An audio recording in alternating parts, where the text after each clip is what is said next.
معاشرہ برائی کی طرف جاتا ہے. یوتھ پارلیمنٹ آف پاکستان ہمیشہ سے ہی نوجوانوں کو ایک پازیٹیو وے کی طرف لے کے گئی ہے, ایک ایسے رستے کی طرف لے کے گئی ہے جہاں وہ لیڈر بن سکیں, جہاں اس طرح کی معاشرتی برائیوں سے بچ سکیں. ہم نے لیڈرشپ پہ پروگرام کیے ہیں, ہم نے پیس پہ کیے ہیں, ہم نے پرسنالٹی ڈیولپمنٹ پہ کیے ہیں, اور ہم نے لوگوں کو بتایا کہ آپ پاکستان کے لیے مفید شہری کیسے بن سکتے ہیں, آپ ایک اچھے لیڈر کیسے بن ڈاکٹر صاحب سب سے بڑی چیز یہ کہ آج کے جو ہمارا جو ٹارگٹ پوائنٹ ہے نا, جو بریو ٹارگٹ ہم نے رکھا ہے, وہ بھی صرف اسی جو یہ جو آج کا جو جس طرح کے ویلنٹائن ڈے کے حوالے سے, تو تھوڑا سا میں یہ ذاتی طور پہ بھی چاہوں گا کہ آپ اس حوالے سے یوتھ کو آگاہ کریں, اور آگے اپنے جو آپ جو ایک پروگرام لے کے چلنا چاہ رہے ہیں کہ کس طرح آپ یونیورسٹیز لیول پہ, سکولز لیول پہ, کالج لیول پہ کوئی ایسے لیکچرز کا سلسلہ شروع کریں تاکہ یوتھ کو جو ہے تھوڑا سا اس چیزوں سے ہٹایا جا سکے. اچھا, سب سے پہلے تو میں یہ کہوں گا کہ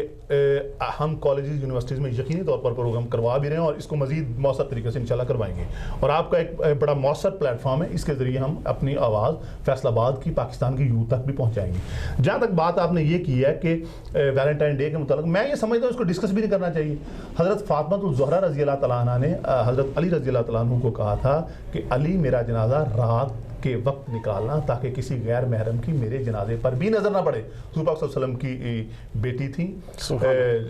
جنت میں خواتین کے سردار ہوں گی, تو وہ حضرت فاطمہ الزہرا رضی اللہ تعالیٰ عنہ, ان سے بڑھ کر میں نہیں سمجھتا کہ کوئی ہستی ہو سکتی ہے خواتین میں. تو وہ یہ کہہ رہی تھی. تو اگر ہم لوگ اسلامی اپنے آپ کو سمجھتے ہیں کہ ہم مسلمان ہیں, ہم اسلامی ملک میں تعلق ہے, تو ہمیں اس طرح کے برے ایونٹس کا ذکر بھی نہیں کرنا چاہیے. یونیورسٹیز میں جا کے اگر ہم یہ کریں گے جی ویلنٹائن ڈے پہلے یہ بتائیں گے کیا ہے, بھائی لوگوں کو اس طرح کا معاملہ ڈسکس کرنا نہیں چاہیے. میں یہ سمجھتا ہوں کہ اس طرح کے بالکل اس کو ذکر نہیں کرنا چاہیے, اس طرح کی باتوں کو پھیلانا نہیں چاہیے. یہ وہ گند ہے جو ہمارے معاشرے میں سرایت کر رہا ہے, ہمیں اس کو روکنا ہے, نوجوانوں کو بتانا ہے کہ یہ ہمیں اس سے دور جانا ہے. اس گند سے, اس لعنت سے دور جائیں گے, اس طرح کی معاشرتی برائیوں سے دور جائیں گے, تو ہی ہم غیرت والے مسلمان پیدا کر سکیں گے, تو ہی ہم اس طرح کے مسلمان پیدا کر سکیں گے جو امت مسلمہ کی کو ایک اکائی کی شکل دے سکیں, جو امت مسلمہ کا لیڈر بن سکیں, جو مسلمانوں کو آگے لے کے جا سکیں, اور ہم اپنے جو ماضی کے ہیروز تھے ہم ان کے مطابق اپنے اسلام کا, مسلمانوں کا نام روشن کر سکیں. اچھا ڈاکٹر صاحب, پروگرام کے بالکل آخر میں یہ چاہوں گا کہ جس طرح کے اسکولوں میں, کالجز میں, یونیورسٹیز میں ایک تو مالی کرپشن ہوتی ہے جس کا تو سد باب بالکل بے شک ضروری ہے, لیکن اس کے ساتھ ساتھ اخلاقی جو کرپشن ہے جن میں ٹیچرز بھی انوالو ہوتے ہیں, جس میں جو اسکول کے طلباء طالبات بھی انوالو ہوتے ہیں, اس کے سد باب کے لیے کیا سمجھتے ہیں آپ کہ خاص طور پہ جو ہمارا جس طرح کے فیصل آباد ڈویژن پورا جو اتنا بڑا علاقہ ہے, اس کو کنٹرول کرنے کے لیے کیا پیرامیٹرز ایسے ہونے چاہیے کہ یہ چیزیں جو اخلاقی جو کرپشن ہے اس کا خاتمہ کیا جا سکے؟ سب سے پہلے تو میں یہ کہوں گا کہ ہمیں اپنی مذہبی اقدار کے مطابق چلنا چاہیے. دوسری بات یہ میں سمجھتا ہوں جو وقت کی ضرورت ہے, جو سب سے زیادہ چیز ضروری ہے, وہ اسٹوڈنٹ یونینز کی بحالی ہے. اسٹوڈنٹ یونین بحال ہوں گی تو ٹیچرز جو سیمیسٹر سسٹم کے نام پر اسٹوڈنٹس کا استحصال کر رہے ہیں, طلبہ اور طالبات کو بلیک میل کر رہے ہیں, یہ طلبہ اور طالبات اس بلیک میلنگ سے بچیں گی. اور وہ طلبہ اور طالبات جو بے راہ روی کی طرف جا رہے ہیں, جب ان کو ایسا پلیٹ فارم نہیں ہے, ان کو پتہ ہے کہ یونیورسٹی میں ہم لیڈرشپ کی یا اس طرح کے پروگرام نہیں کر سکتے, ہم اس طریقے سے نہیں اپنے آپ کو منوا سکتے, تو پھر ان کی کوشش ہوتی ہے وہ ٹیچرز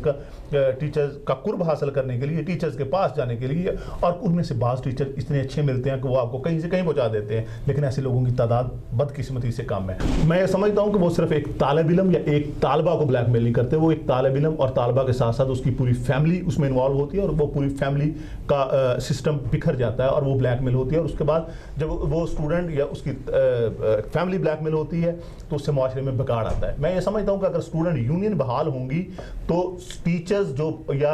ایسے ٹیچرز جو اسٹوڈنٹس کو بلیک میل کرتے ہیں, تو ڈیفینیٹلی ان کو بھی پتا ہوگا کہ ایک اسٹوڈنٹ کی یونین ہے جو ان پہ نظر رکھ سکتی ہے, اور وہ سیمیسٹر سسٹم کے نام پر نمبرز گیم میں اسٹوڈنٹس کے ساتھ کسی قسم کی بلیک میلنگ نہیں کر سکیں گے. اس کے ساتھ ساتھ ایسے اسٹوڈنٹس, ایسے طلبہ اور طالبات جو چاہتے ہیں کہ ان کو ایک ایسا مؤثر پلیٹ فارم ملے جس کے ذریعے وہ اپنی قائدانہ صلاحیتیں ابھار سکیں, پاکستان کے کام آ سکیں, اپنے معاشرے کے کام آ سکیں, اپنی فیملی کا نام بنا سکیں, اپنا نام بنا سکیں, تو ان کے پاس ایک ایسا مؤثر پلیٹ فارم ہوگا جس کے ذریعے وہ پاکستان کا نام روشن کر سکیں گے, اپنی یونیورسٹی کا کالج کا نام روشن کر سکیں گے, اور اپنی فیملی کا نام روشن کر سکیں گے. اس کے علاوہ میں یہ سمجھتا ہوں کہ بعض ایسے ٹیچرز بھی مل جاتے ہیں, ایسے استاد بھی مل جاتے ہیں جو آپ کو فرش سے عرش تک لے جاتے ہیں, آپ کو آگے لے جاتے ہیں. بہت سارے ٹیچرز کی مثال میرے سامنے ہے, لیکن بدقسمتی سے اب اس وقت ایسے ٹیچرز کی تعداد کم ہو رہی ہے، اور ہمیں ایسے ٹیچرز مل رہے ہیں جو سیمیسٹر سسٹم کے نام پر جو طلبہ اور طالبات کو بلیک میل کر رہے ہیں، اور ان کی بلیک میلنگ روکنے کے لیے، اور بعض دفعہ اسٹوڈنٹ جو دوسرے اسٹوڈنٹس کو بلیک میل کرتے ہیں، اس طرح کی بلیک میلنگ روکنے کے لیے ایک ایسا مؤثر پلیٹ فارم ضروری ہے جس کو اسٹوڈنٹ یونین کے ذریعے ہم لوگ یوز کر سکتے ہیں، اور ایک ایسی نرسری بنا سکتے ہیں جس سے ہم مستقبل کے لیڈرز پیدا کر سکیں، اور ہاتھ ساتھی لیڈر سے ہماری جان چھوٹ سکے، اور ایسے لیڈرز بنیں جو پاکستان کا نام روشن کر سکیں۔ ناظرین، جیسے کہ آپ دیکھ رہے تھے کہ ڈاکٹر سردار بابر ڈوگر صاحب کی جو لب لباب ان کی باتوں کا جو مجھے نظر آ رہا ہے وہ یہ ہے کہ کسی بھی صورت میں یونینز، جو طلبہ یونینز ہیں، ان کی بحالی ضروری ہے، تاکہ یہ جو اسکولوں میں، کالجوں میں، یونیورسٹیز لیول پہ جو اخلاقی کرپشن کے معاملات ہیں، اس کی طرف جو توجہ ہے اسٹوڈنٹس کی جو ہے ڈائیورٹ ہو کے جب طلبہ یونین بحال ہو جائیں گی تو اس میں بہت سارا جو ہے کام ہے طلبہ کو جو ہے وہ انڈیپینڈنٹ کرنے کا موقع بھی ملے گا، اور یہ جو جس طرح یہ بات کر رہے ہیں کہ سیمیسٹر سسٹم سے جان چھوٹ جائے گی، تو یہ بھی بڑی ایک بہتر بات ہو سکتی ہے اگر طلبہ یونینز بحال ہوتی ہیں۔ تو باقی ناظرین، جیسے کہ ہمارا ایک پروگرام جس طرح ہم نے ترتیب دیا ہے کہ بریو ٹارگٹ، آپ ایسا پروگرام انشاءاللہ تعالی ہم جو شروع کر رہے ہیں، اس میں واقعی آپ بریو ٹارگٹس دیکھیں گے جو کہ فیصل آباد میں کسی شخص کی ہمت نہیں ہوتی جس ٹاپک پہ بات کرنے کی، ایسے ٹاپک کو ڈاکٹر سردار بابر ڈوگر صاحب جو ہے ہمارے ساتھ ویکلی بیسس پہ ڈسکس کریں گے، اور ہمارا یہ پروگرام آپ ضرور دیکھیے گا۔ تو انشاءاللہ تعالی آپ کے جو فیڈ بیک ہے اس کا بھی ہمیں انتظار رہے گا۔ اگلے پروگرام تک کے لیے مجھے اور ڈاکٹر سردار بابر ڈوگر صاحب کو اجازت دیجیے۔ پاکستان زندہ باد۔